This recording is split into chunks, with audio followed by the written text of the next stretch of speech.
Bonjour, bienvenue à un nouvel épisode du Bracket Show. Bonjour Bruno. Bonjour Eric, ça va bien? Ça va très bien, toi? Oui, merci. On aimerait vous rappeler de vous abonner à notre chaîne YouTube parce qu'on remarque qu'il y a beaucoup de visites, mais il y a beaucoup de monde qui ne sont pas encore abonnés. Donc, il n'y a pas les notifications pour les nouveaux épisodes quand il y en a qui sont publiés. Puis, on prévoit pas mal sortir des nouveaux concepts bientôt, donc on vous invite à vous abonner pour être notifié des nouvelles choses qui vont sortir. Ouais. Aujourd'hui, Bruno, toi, tu aimerais nous parler de quelque chose qui serait le pattern stratégie. Oui, pattern que j'ai regardé un peu plus en détail récemment, que je voulais voir, dans le fond, quelle problématique ça essaie de résoudre. Puis, je trouvais que c'était un cas qui était assez intéressant.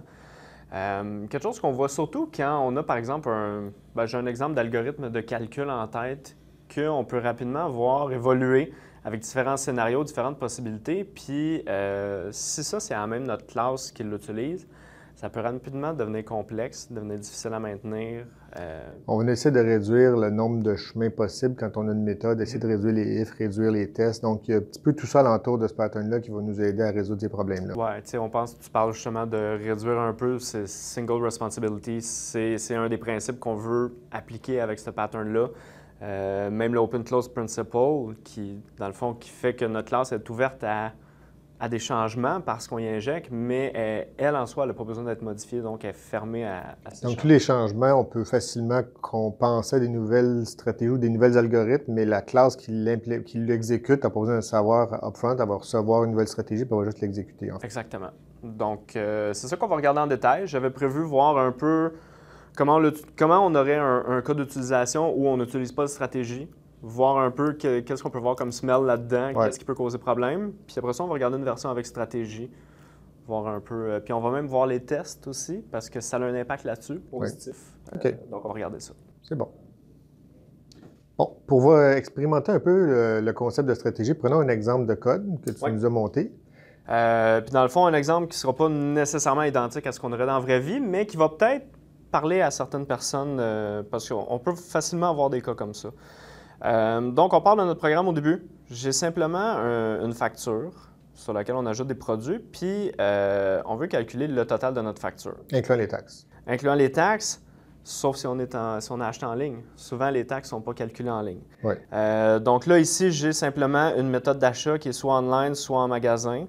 Et dans mon cas, je l'ai juste faite pour 2 provinces. Donc, on a pour le Québec, pour l'Ontario. Déjà, on peut voir ici que dans notre méthode, on y passe les 2 paramètres. Potentiellement, il pourrait en avoir beaucoup plus. Mm-hmm. Puis on va voir la définition de la méthode au niveau de notre classe.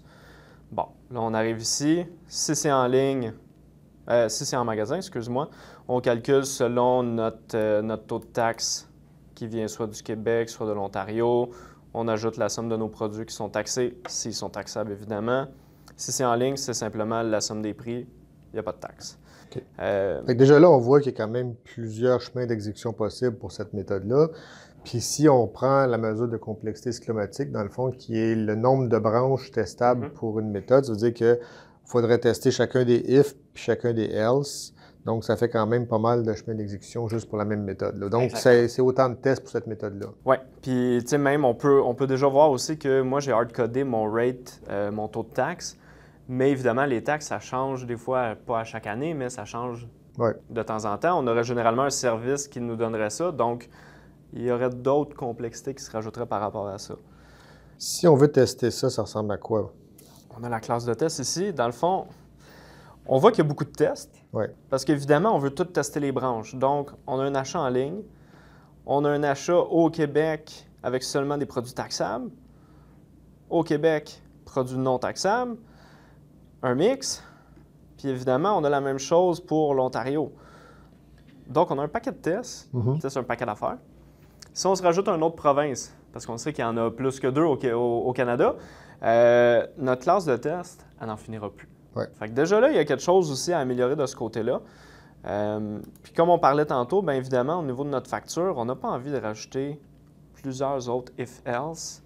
Ça devient tellement facile d'introduire une erreur. Si on rajoute une nouvelle facture, une nouvelle province, bien, il va falloir peut-être remodifier ce code-là, puis avec des risques de répercussions sur le calcul des autres provinces parce qu'il va y avoir des erreurs qui peuvent se glisser. C'est sûr et certain.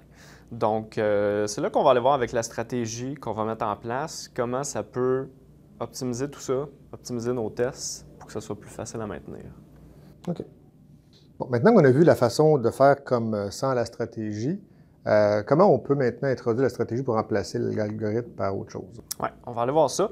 Dans le fond, c'est ça. On se rappelle de notre méthode ici qui faisait peut-être un petit peu trop de choses que ce qu'on voulait.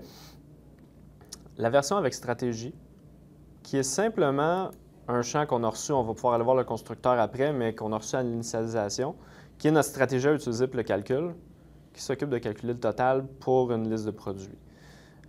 Donc, essentiellement, c'est une des branches qui s'est passée ici, qu'on reçoit puis qu'on fait le calcul. Puis là, la méthode n'a plus besoin de savoir c'est quoi les conditions dans lesquelles elle doit faire le calcul. Là, elle ne reçoit pas en paramètres. Ça devrait être fait en amont. Donc, la facture va être créée avec la bonne stratégie pour le type de facture qu'on a. Ouais. Donc, demain matin, il y a une nouvelle province qui s'ajoute dans la liste. Lui, ça ne le dérange pas. Il va recevoir la bonne stratégie. Il va faire son calcul, va retourner la valeur. C'est tout. Puis c'est ça, on va au niveau du constructeur. C'est simplement l'interface de la stratégie qu'on reçoit. On la garde dans un field qui va être utilisé par après pour le calcul.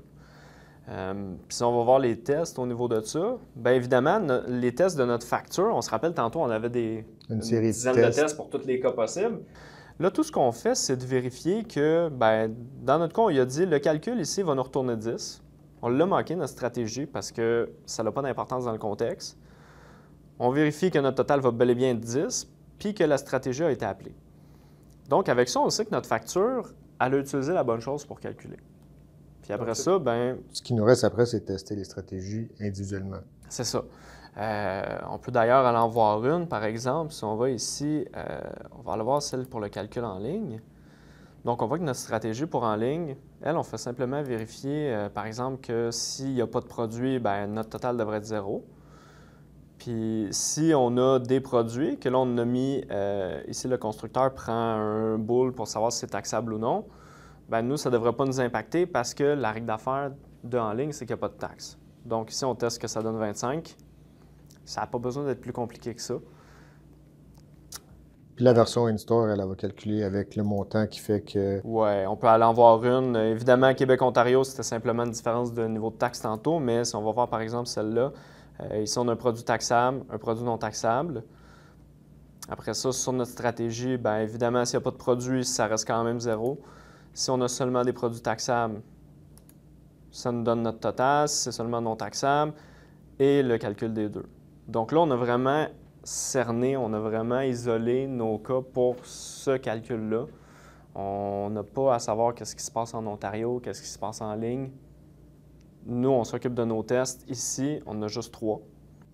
Assez simple à maintenir aussi. Puis si on va voir les détails de notre stratégie, par exemple, évidemment, elle implémente l'interface qui nous permet d'avoir la méthode. Puis c'est simplement ce qu'on avait tantôt dans un de nos if au final, la somme des produits avec le taux de taxe ou un taux de taxe de 1, donc pas taxable dans le cas où le produit n'est pas taxable. On voit en même temps celle pour l'Ontario qui est la même chose et ici celle qui est en ligne qui n'a simplement pas de calcul de taxe de pris en compte. Ça nous amène justement à la classe de stratégie. On voit que chacune des classes est très minimaliste. Donc, encore là, on parlait de single responsibility. Donc, la classe fait une seule chose, ça fait juste faire ça. Elle est très, très sommaire. Donc, il n'y a pas de condition. On a éliminé en fait tous les if pratiquement de l'application. La seule condition qu'il y aurait, c'est à la création de la facture. On pourrait peut-être regarder comment on fait la création de la facture dans ce contexte-là, mais c'est là qu'on aurait la décision à prendre au moment de la création de la facture parce qu'on sait que c'est une facture pour le Québec ou l'Ontario où ça a été fait en ligne. Donc, on serait capable d'injecter la bonne stratégie à ce moment-là dans l'application. Oui, parce qu'on aurait, la personne aurait rempli le formulaire pour son adresse de livraison. Donc, on aurait les détails de tout ça pour savoir laquelle utiliser. Moi, ici, au niveau du programme, on l'a fait, dans le fond, en initialisant la stratégie, comme on a vu tantôt dans le constructeur. On ajoute les produits.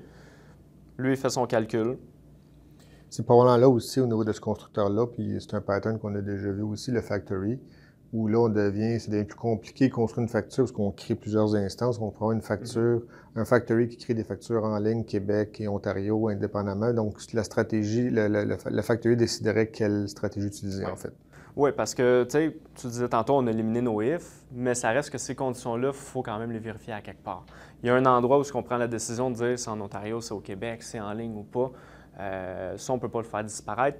C'est des choix qu'on a à prendre, mais en les examinant dans des factories, au moins c'est isolé de ce côté-là. Puis la factory, c'est son but de faire des choses comme ça. Donc, en conclusion, Bruno, qu'est-ce qu'on peut retenir du patron stratégie?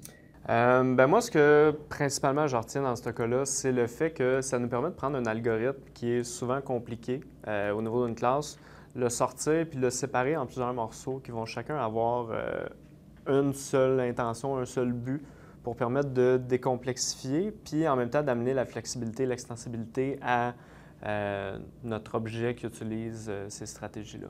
Souvent aussi, ce que je remarque, c'est le code initial était très procédural. On avait une série de if, une série de conditions, puis on pouvait lire ça de façon très linéaire. La programmation orientée-objet, c'est beaucoup plus une collaboration entre différentes classes. Donc, le patron stratégie vient séparer ça en morceaux. Puis là, au final, c'est que ton algorithme, il est décidé par une factory, il est injecté à une facture. Puis, donc, c'est vraiment l'ensemble des classes qui collaborent ensemble pour arriver à résoudre le problème. Donc, chaque petit problème devient plus simple, mais c'est la collaboration qui fait le scénario plus complexe, en fait. Oui, exactement. Puis donc, ça conclut. Oui. Évidemment, on vous invite à vous abonner à la chaîne YouTube si ce n'est pas déjà fait. Prendre le temps de prendre la petite notification pour savoir quand est-ce qu'il y a des nouveaux épisodes. Likez puis laissez nous vos commentaires aussi. Oui. On aime ça. Donc, merci. Merci, à la prochaine.